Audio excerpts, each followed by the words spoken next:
सवाल सबके जहन में गूंज रहा था कि नीलेश मुखिया बाउंसर लेके चलते थे और 1 या 1.5 महीना पहले ही उन्होंने हटा दिया और तब से प्लानिंग है क्या? उनकी कुछ पारिवारिक समस्या थी, शायद उनके यहाँ किसी की तबीयत बिगड़ी तो बोले कि हम अभी जा रहे हैं। उसी दौरान जैसा कि हम लोग माप रहे हैं कि 1.5 महीने से रेकी हो रही, सामने से तो ये वार नहीं कर सकता है, लिखित दे सकती हूँ, इसके कलेजे में इतना दम नहीं है नीलेश मुखिया के सामने होकर लड़ ले।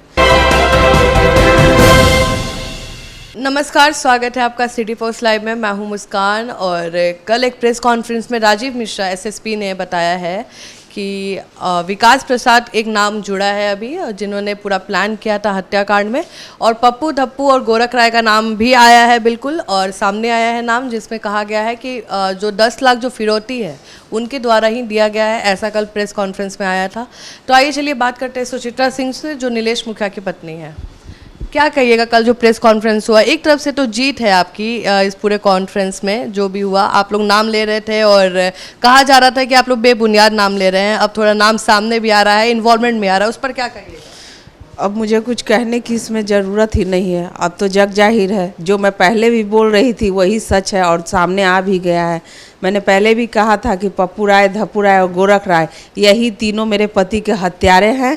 अब एसएसपी साहब के मुंह से भी कल बयान आया है, अब तो सारी जनता, पूरा पटना का लोग, बिहार सब जान रहा है कि मेरे पति का हत्यारा कौन है। इसलिए ये अपने चरित्र पर जितनी भी सफाई देंगी वो बेकार है, वो सुनने लायक नहीं है। जो ये इतने दिनों से ये लोग जो मुंह चला चला के ऐसा बोल रहे थे कि अच्छे से जांच कराया जाए, अब इनको कैसा जांच चाहिए? सीबीआई की जांच मांगी गई। हाँ, वही तो मैं बोल रही हूँ कि अब कैसा जांच चाहिए तुमको, जरा आगे आके अब अपना और जांच करवा लो। यहाँ तक तो तुम्हारा ही नाम है, मेरे पति को मरवाने के लिए पैसे भी इन्होंने ही दिए हैं। पप्पू राय, गोरख राय और धप्पू राय, ये तीनों कुख्यात अपराधी, हत्यारा, जिसकी माँ और भाभी ये सत्यवादी बन के बोलती है कि मेरे बच्चों के पीछे पड़ा हुआ रहता है। ये तो मेरे पति के पीछे पड़ा हुआ था, इसीलिए तो मेरे पति की जान ले ली इसने। अब पूरा समाज से मैं यही विनती करती हूँ, और देखिए और समझिए, क्या ये समाज में रहने के लायक है ये हत्यारा, ये कुख्यात अपराधी, जो अगर छूट जाता है, बच जाता है पुलिस की पकड़ से, तो और कितनी हत्याएं को अंजाम देगा, सोच के देख लीजिए।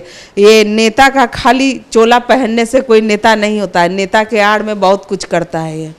आपका जो कमेंट वाला चल रहा था पूरा सेशन, तो उस पर अब आ रहा है कि आप बदनाम करने के लिए ऐसा कर रही हैं और आप राजनीति वाला काम कर रही हैं। कुछ राजनीति नहीं है मेरा क्या राजनीति रहेगा? जिसको तो राजनीति का बदला लेना था उसने तो ले लिया, और उसका नाम है पप्पू राय, धप्पू राय, गोरख राय। ये बच्चा भी जान ले और सुन ले कि ये तीनों नाम इतना घटिया नाम है, इसकी नीचता दिखती है। एक छोटा बच्चा भी इस नाम पे गाली दे रहा है, थूक रहा है। अब इससे बड़ा सजा क्या हो सकता है एक अपराधी के लिए, कि एक बच्चा तक जब उसके नाम पर थूक रहा है, अब इसको क्या चाहिए? और जो इसने किया है उसकी भरपाई तो इसे देनी होगी। मैं पुलिस प्रशासन से बस यही विनती करती हूँ कि जल्द से जल्द मेरे पति के हत्यारे, जो पप्पू राय, धप्पू राय और गोरख राय है, इन तीनों कुख्यात हत्यारे को पकड़ के लाइए हमारे समाज के सामने, ताकि दोबारा ये गलती करने से पहले 1000 बार सोचे कि मैंने किया क्या था, जिसके लिए मुझे ये भुगतान भुगतना पड़ रहा है। एक विकास प्रसाद का नाम बहुत हाईलाइट हो रहा है, तो आप जानती हैं उनको? देखिए, मैं अभी ये सब कुछ बता नहीं सकती, क्योंकि अभी मेरे भी आंखों के आगे बहुत सारा पर्दा है। मैं जहाँ तक जानती थी या मुझे यकीन से मालूम है कि मेरे पति का हत्यारा कौन था, मैं पहले भी बता चुकी हूँ। अब तो ये जग जाहिर हो चुका है, इसको अब बताने की भी ज़रूरत नहीं है, खुलेआम है, खुली किताब है, कोई भी पढ़ सकता है इसको। बात एक सवाल सबके जहन में गूंज रहा था कि नीलेश मुखिया बाउंसर लेके चलते थे और 1 या 1.5 महीना पहले ही उन्होंने हटा दिया और तब से प्लानिंग है क्या? उनकी कुछ पारिवारिक समस्या थी, शायद उनके यहाँ किसी की तबीयत बिगड़ी तो बोले कि हम अभी जा रहे हैं। उसी दौरान जैसा कि हम लोग माप रहे हैं कि 1.5 महीने से रेकी हो रही थी और उनको गए भी 1.5-2 महीना हुआ है। उसी समय से ये सारी प्रक्रिया चली और इस हत्यारे को पता चला कि ये बिल्कुल अभी अकेले है, सामने से तो ये वार नहीं कर सकता है, लिखित दे सकती हूँ, इसके कलेजे में इतना दम नहीं है नीलेश मुखिया के सामने होकर लड़ ले। ये जब भी वार करता है अपने घर में छुप के करता है, या फिर यहाँ से उड़ान कस देता है। जैसा कि आप लोग जानते हैं, ये भाग चला था और बोलता है कि मैं अपना इलाज करवा, तीनों के तीनों बीमार हो गए। इतना गरीबों का धन खाया कि इतनी चर्बी बढ़ गई कि इनको चल नहीं हो रहा था। तो ये भाग कहाँ गए गोरखलाल? कहाँ गए हैं? बोलती है इनकी पत्नी कि 10 कदम मेरे पति चल नहीं पाते हैं, बीमार आदमी के साथ ऐसा कर रही है, गलत कर रही है। सुचित्रा, तुमने क्या किया मेरे साथ? अब इसकी क्या सजा तुम्हें सुनाऊं मैं, जरा बताए। उधर भी जाके आप लोग थोड़ा बयान लेने की कोशिश कीजिए।